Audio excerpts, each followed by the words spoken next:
slavery, the limits of slaves' punishment were only set by the masters, the enslavers, as they had the legal right to do whatever they wished, and they did.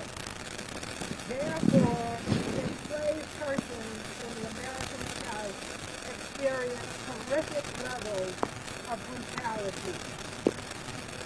An enslaved person would be punished for resisting slavery. Today it's called resisting arrest. For not working hard enough, talking too much, or using their native tongue, practicing their native religion, stealing from the enslaver, murdering a white person, trying to run away, to free him or herself. The quote-unquote punishment, usually in public to intimidate others, was to be put into shackles, to be put in various contraptions, chained to the ground or in stocks, whipped, raped, female or male, forced to walk a treadmill, or hung and left to die. Crimes against Union soldiers included at least 7 massacres. The Battle of Baxter Springs, Centilla, Missouri massacre, Battle of Fort Pillow, the Great Hanging of Greenville, Usage massacre, First Battle of Saltville, and Shelton Laurel massacre. After the war, the practice took the form of public lynching. There are 189 recorded lynchings in the state of South Carolina and 5 in the city and county of Greenville. They are Robert Williams, kidnapped and murdered in 1881. White residents of Greenville and Anderson County participated in the 1981 kidnap and murder of this black man. Robert Williams, a husband, a father of 2 children, was accused of assaulting a white woman. He was snatched from the Williamston jail and hung. Ira Johnson hanged from a tree in 1895. Ira Johnson's lifeless body was found by a child hanging from a tree in Greenville, San Souci neighborhood in July of 1895. Tom Keith's body was riddled with bullets in 1899. In the late summer of 1899, somewhere near Travelers Rest, Tom Keith, a worker on the Hawkins farm, currently a site of Spelman University, drew his last breath as his body was riddled with over 500 bullets. Tom Keith was killed as an act of racial violence. George Green, shot by Ku Klux Klan in 1933. Despite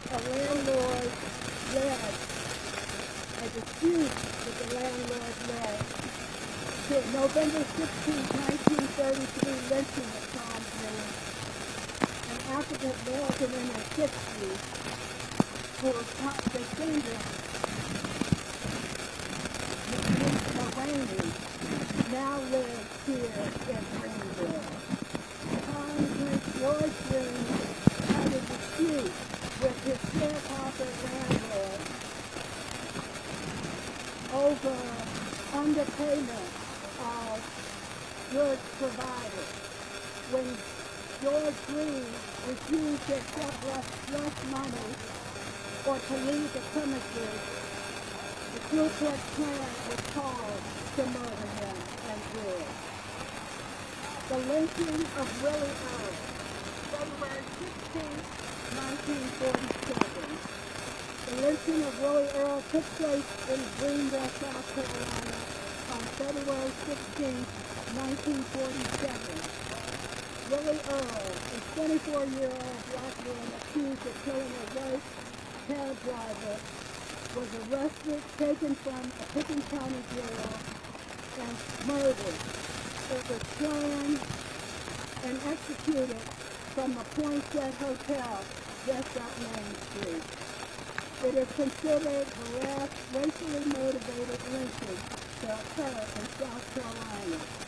The subsequent trial gained so much media attention that it was covered by the New Yorker magazine. The trial, of course, resulted in the acquittal of the 31 white men who had been charged with his murder. While we talk about events that seem to have occurred years ago, we know that today it reverberates to this moment, as represented by the memorials and the monuments that celebrate and are protected by the state, that perpetuate the hate, the violence that is the original sin of the United States. One such example is Barnes High School.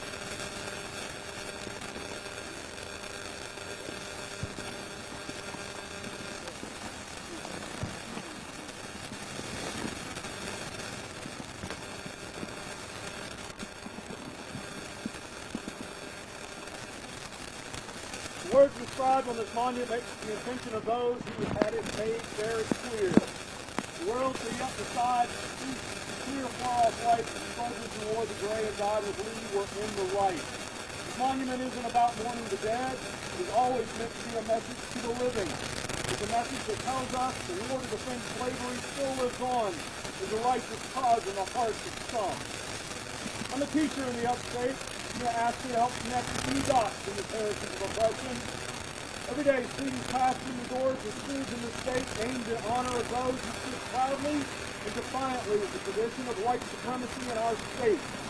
These men, so honored, take their places along the stories of the brutal years of slavery gave way to the terrorism of Jim Crow, which became the suffering injustices of today's carceral state, the continuous thread of white supremacy. I know changing the symbols, removing the monument, or changing the name doesn't bring back the dead, doesn't roll back the police state, doesn't liberate the prisoners, doesn't begin to make a single reparation for the generations of injustice. But those symbols inform the next generation about the expectations we hold. Not far from here is Wade Hampton High School, home of the Generals. The school is named in honor of Wade Hampton, who before becoming a governor was a proud enslaver of Africans and a general in the Army defending slavery. His election was aided by armed red shirt groups that terrorized black voters in an attempt to suppress the black vote and kill any radicals who continue the work of Reconstruction. Wade Hampton is celebrated so vigorously exactly because his election to the governor's office symbolized the crushing of the political power black South Carolinians had gained during Reconstruction. Further down the road from here is a school honoring a different governor from a later time, James F. Burns. Burns held an impressive list of government positions from the Supreme Court to the Senate to the governor's office. In each, white supremacy was not a small part of his qualifications. He is often lauded for being critical of the Ku Klux Klan's methods, as if that's the moral standard worth mentioning. Twice, Senator Burns was pivotal in defeating federal anti-lynching legislation, arguing in Congress in 1935 and in 1937 that lynching was essential in controlling the black population in South Carolina. When desegregation was the inevitable outcome from the court, finding that separate but equal was a lie, Burns ran for governor on a platform of building new schools for black students in a last-ditch effort to convince the court that South Carolina could finally do segregation right. Burns remained an ardent segregationist. His political parties were realigning along new politics around race and economic justice. Burns is credited with helping Nixon devise the Southern strategy, where race would continue to be used as a political wedge and a cudgel. When we see the vile forms of voter repression going on in this country, we should see the legacy of everything from Wade Hampton's red shirt to the political strategies of James F. Burns in its modern form. School districts tell us, and I believe they value every child, but when they have buildings named for the likes of Wade Hampton or James F. Burns, we must point out that their words are at odds with their actions. You cannot both liberate people and honor their oppressors. Black students are expected to show up on game day at Wade Hampton wearing actual red shirts and honoring both Wade Hampton and the Confederate generals. Black students at Burns High show up and wear the name of a man on each jersey who adamantly did not want them in his school. A man who argued that lynching was a moral necessity. They call themselves the rebels to honor the same soldiers this monument behind me glorifies. None of this is going to be taught critically in our history classes, and on the rare occasion it is, it'll be challenged. The state protects all of these monuments with a so-called heritage law. When the Germans had to grapple with the heritage of genocide and hatred that the Third Reich unleashed, the people chiseled the swastikas off the sides of the buildings. No such reckoning has ever been permitted here. All around us, the slavers and segregationists are still openly celebrated, their symbols displayed proudly. We should be angry about that. This past week, we heard 3 guilty verdicts that I believe happened only because people took to the streets and demanded accountability. The people have the power when we stand up. Again, I know removing a monument or changing a name doesn't bring back the dead, doesn't roll back the police state, doesn't liberate the prisoners, doesn't begin to make a single reparation for generations of injustice. But if we are in to end the violence of white supremacy in this culture once and for all, we must pull it out root and stem, chisel its symbol from our public spaces, and give our children places of education that honor the kind of world we want to bring about. Thank you.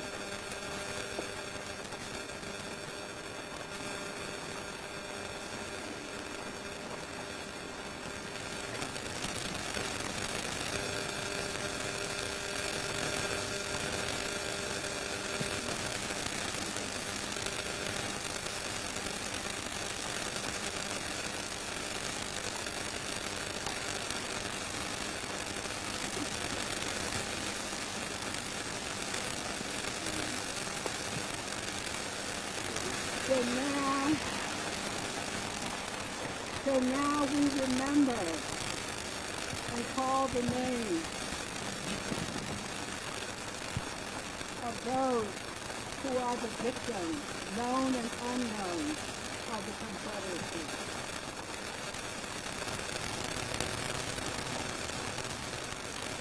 We have already referenced the Union soldiers.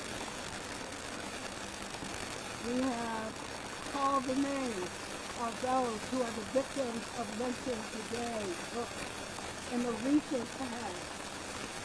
And now we call the names who are the victims of today.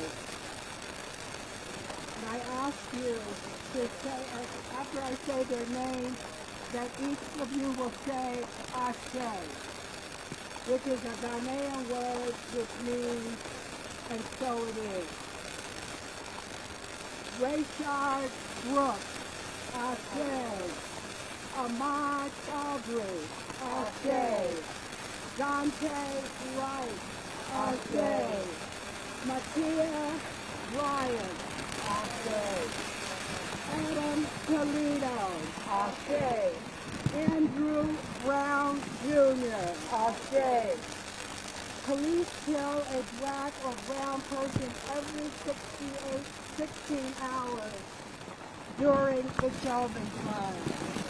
As of April 22nd of this year, according to the Washington Post, 983 people have been killed by law enforcement. 48 in the month of April alone. 15 of those being black and 2 being Latino.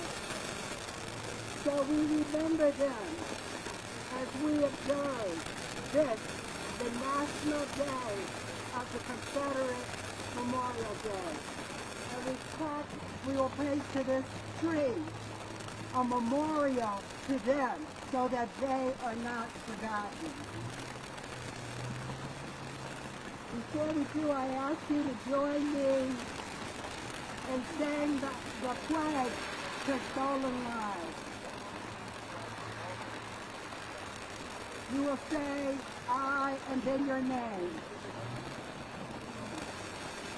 I, Ikia Wangaza, pledge. Please join the pledge that the life and the humanity of these stolen lives will not be forgotten.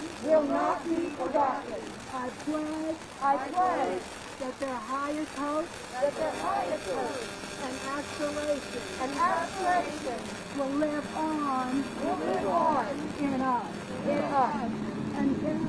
And that I will seek justice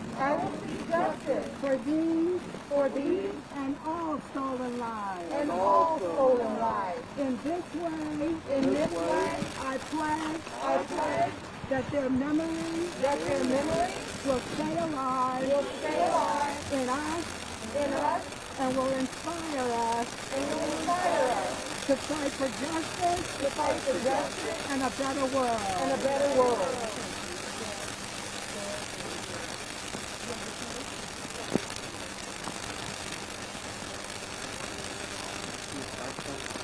Oh yeah, in the back.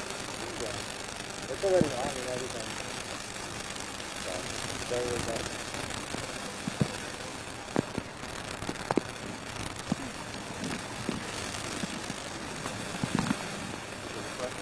Huh? Oh, okay, good.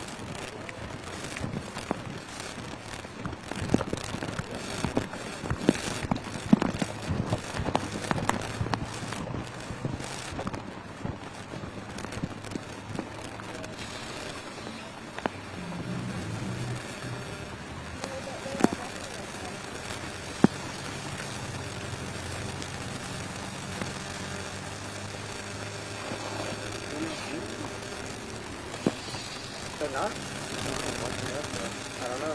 Can you check the backpack real quick? I turned it on before.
Every voice and sing, tell us in heaven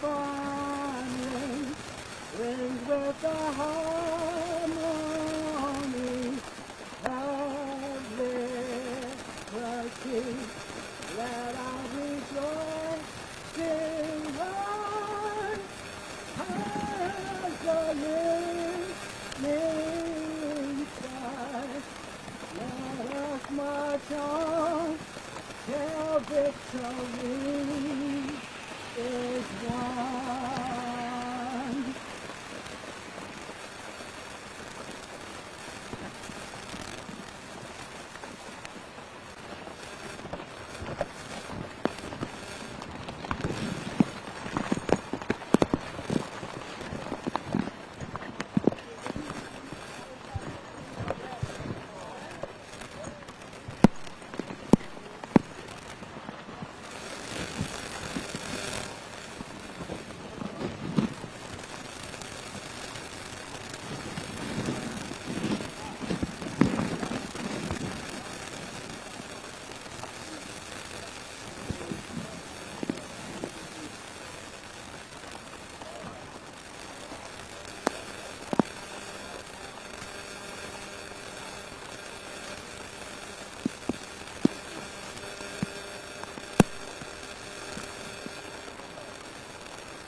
You gotta ask somebody.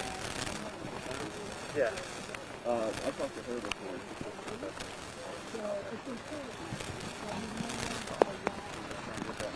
Yeah.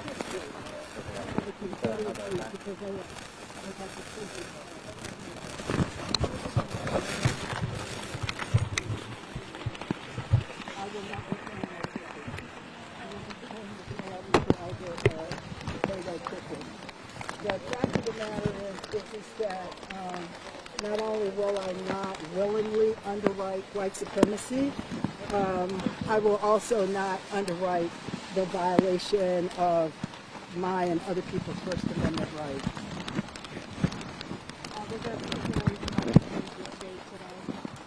Today, well, actually Monday is the National Confederate Memorial Day. Various states have various days that they celebrate, and South Carolina is May 10th, so we'll be here.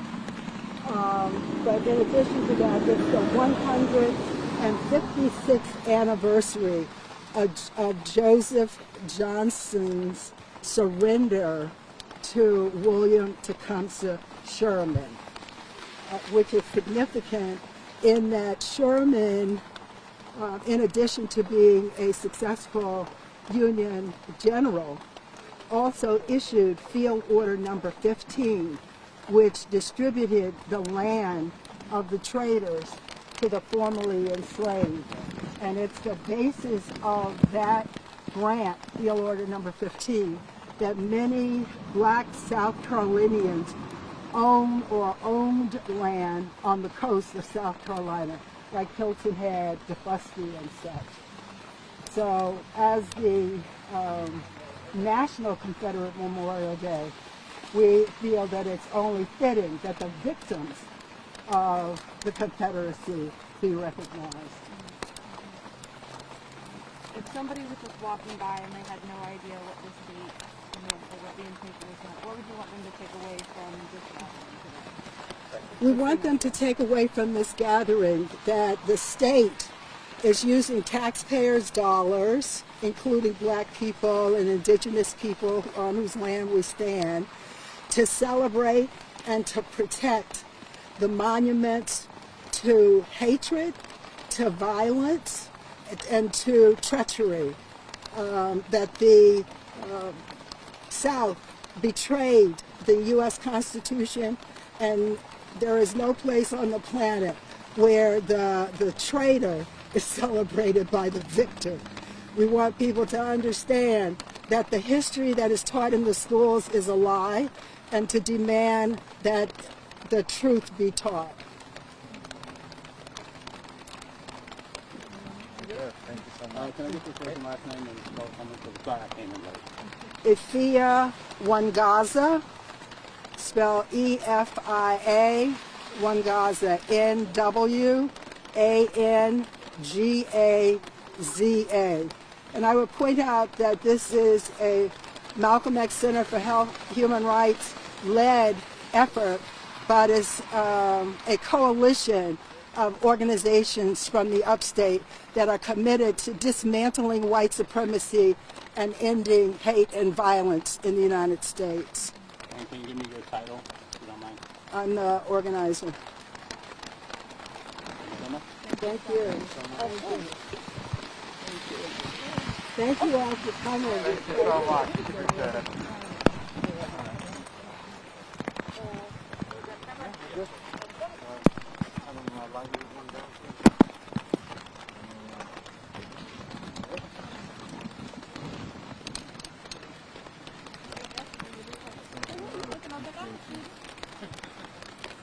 Well, I don't know, man. Things get crazier weather-wise. Oh, right, the weather coverage. Well, let's hope not. Alex. Alright, so when are we gonna meet next week? So I'm thinking, not Monday. Monday's always bad. How about let's just talk Tuesday? Yeah, after work. You know, just kind of want to get some pointers in the morning because I never got any training. Yeah, Like, I figured. I've done it for 7 years. yeah. So I mean, everything's just so different. But like, Steph has just like, you know. Make sure you're not seeing them anymore.